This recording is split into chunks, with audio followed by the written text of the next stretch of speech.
Hi, everybody. This is SAAD for the SAAD Truth.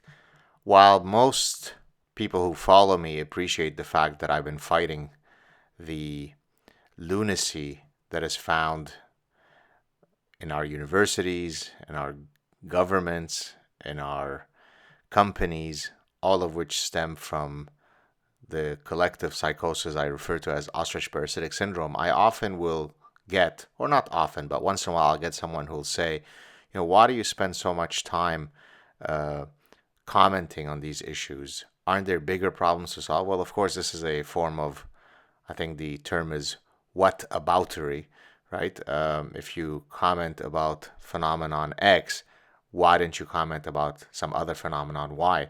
But more generally, no, I reject that point in that the lunacy that we're seeing is not just some, uh, you know, uh, strange little affliction that is a passing fad that otherwise engenders no cost.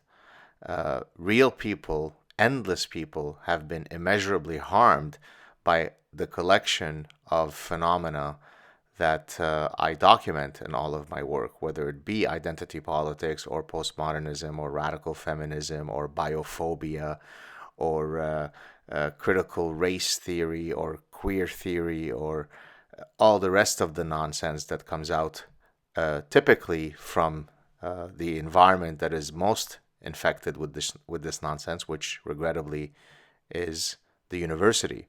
And again, this is the point of my next book. So no, it isn't a wasted effort to comment on this because you are literally fighting for truth. What greater cause is there than to fight against enemies of reason and enemies of truth? That's literally what a professor should do as his or her or a Gzir's job. So to those who don't appreciate the amount of time I and a few other academics spend fighting against this intellectual terrorism, then I'll respectfully submit to you that you are part of the problem. But in any case, today I wanted to briefly mention a portion of my Canadian Senate testimony of last year. Some of you might remember that I was asked to testify regarding Bill C-16, the transgender bill. And of course, while I fully support the rights of all people to live free of discrimination, I was offering some warnings regarding the overreach of this bill. And in doing so, there is one passage which I'd like to read to you. This is from my transcript at the Canadian Senate. So let me just read it for you. The slippery slope of totalitarian lunacy awaits us. Some are now proposing that racial categories constitute, quote, biological essentialism, and instead we should respect racial self-identities. This is known as transracialism, as per Rachel Dolezal, born white but who self-identifies as black. Now, this is the part that you want to pay attention to carefully. How long before the government tables legislation to combat bigotry against the transracial? What about fat phobia? There are many more Canadians who are overweight than transgendered, and the collective abuse that they experience is sizable. Should the government legislate such hate?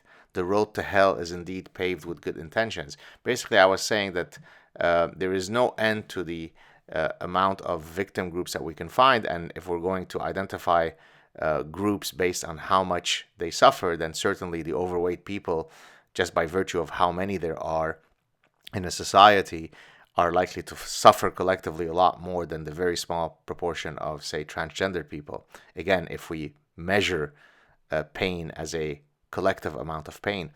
Now, it turns out, of course, that my testimony proved prophetic, and that a broad range of universities have started instituting fat studies courses where really the central focus is to argue for a narrative whereby being overweight should be yet another identifiable group of to fit under the rubric of discrimination.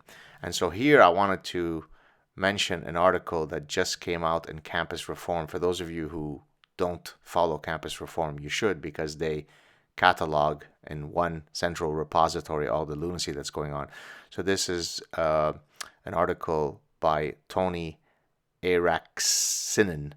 The title of the article is Washington State Discontinues Plus Size Swimwear Course. I'm just going to pretty much read for you the article. I'll put a link to it and I'll make comments as I read the article. So Washington State University is no longer offering a course called Fat Fashion Pedagogy that aimed to explore weight-based oppression as a social justice issue. I mean, I can't even make this stuff up. It's straight out of my satire. A significant portion of the coursework involved creating plus-size swimwear to help students work on, quote, challenging and reducing their biases toward fat people, close quote. Now remember, I'm a person of size, so I'm allowed to comment on this. If I were a very thin person, so if I had the Greek god body that I had in 1985, then I wouldn't be allowed to comment. So let's go on. Washington State University has quietly discontinued a fat fashion class that aimed to fight fat stigma, weight bias, and thin privilege following a campus reform report. The school's fat studies class, taught by Debbie Christel, aimed to explore, quote, weight-based oppression as a social justice issue with other systems of oppression based on gender, race, class, age, sexual orientation, and ability, of course, according to the course description. Though the course was primarily offered through the Women's Studies Department, of course it was, it could also be taken for credit by students in the school's design and textiles program, since a significant portion of the coursework was oriented around creating plus-size swimsuits. Christelle led the students in creating plus-size swimsuits as part of the fat fashion pedagogy that she was trying to pioneer, later publishing an article on her experiences with the class in the peer-reviewed academic journal Fat Studies. Fat fashion pedagogy, Christelle wrote, is a teaching method that uses, quote, now sit back and listen, that uses, quote, critical feminist and narrative pedagogies, close quote, to fight fat stigma by, quote, promoting activism to erode the thin-centric orientation, close quote, among her students. Quote, the outcomes indicate that through fat fashion pedagogy, students were successful in challenging and reducing their biases towards fat people and in the process produced plus-size swimwear for their fat female clientele, Christelle wrote, as Campus Reform reported last November. Quote, in sum, all academics should consider interdisciplinary pedagogy and integrate information about size discrimination and weight bias into their curriculum, close quote, she added. Now, this is, I guess, the silver lining of the story. However, sometime after Campus Reform published its story, Washington State University pulled most references to the class from its website, and the class no longer appears in the school's course directory. A school official has since confirmed with Campus Reform that the class has been discontinued. With the cancellation of Fat Studies, Washington State University joins schools like Tufts University, Willamette College, Portland State University, and the University of Maryland College Park, all of which have discontinued their Fat Studies classes. Christelle did not respond to a request for comment from Campus Reform. Of course she didn't. This is the end of the article in question in Campus Reform. Again, I'll put the link to it. Well, the ending part gives you a sense of why in a free society you're allowed to debate and discuss and critique what you consider to be bad ideas. So again, to go back to my opening monologue of today's clip, this is why I take time to fight this, to the extent that I think that this lunacy is a frontal attack on what higher education should be. Higher education is not an exercise of I am a victim, therefore I am. It's not an exercise in victimology poker. Now, this doesn't mean that people don't suffer discrimination. It doesn't mean that we shouldn't all try to be kind to one another. But the purpose the central raison d'etre of an education is not to train people to be victims and activists. That's the bottom line. So if we as a society decide that we're going to punish a young man who is poor and destitute for going into a convenience store with a fake gun to rob the bank, the dépanneur. Dépanneur is the French term for a convenience store. If we're going to punish this person by sending him to prison because he has attacked our sense of security, right? A kid walks into a convenience store and with a fake gun and robs the place. We put him in prison. Do you not think that generations of students who have been polluted, who have been parasitized, whose parents worked hard to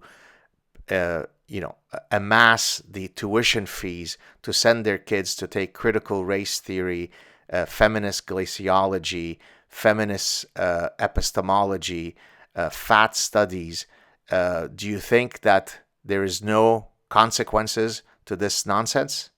If there's ever been a theft, a grand heist of gargantuan proportions, it is what is going on campuses today.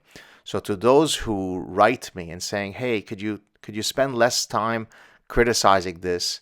You are part of the problem. You should be joining me and other academics who are courageous enough to fight against this lunacy so that we can redress this ship, so that your kids can attend university, and irrespective of what they study. I'm not suggesting that the humanities are not wonderful arenas of study. You could study fine arts, you could study the humanities, you can study literature. It's not only about psychology and biology and physics and neuroscience, not at all. But there has to be a commitment to the expansion of the human mind and the human spirit. And these victimology courses are an affront to the human spirit. They're an affront to human dignity. So join me in fighting against this lunacy. There you have it, folks. Hope you're having a good day. I will continue to fight for all those whose brains are needlessly being parasitized by this idiocy. Talk to you soon. Cheers.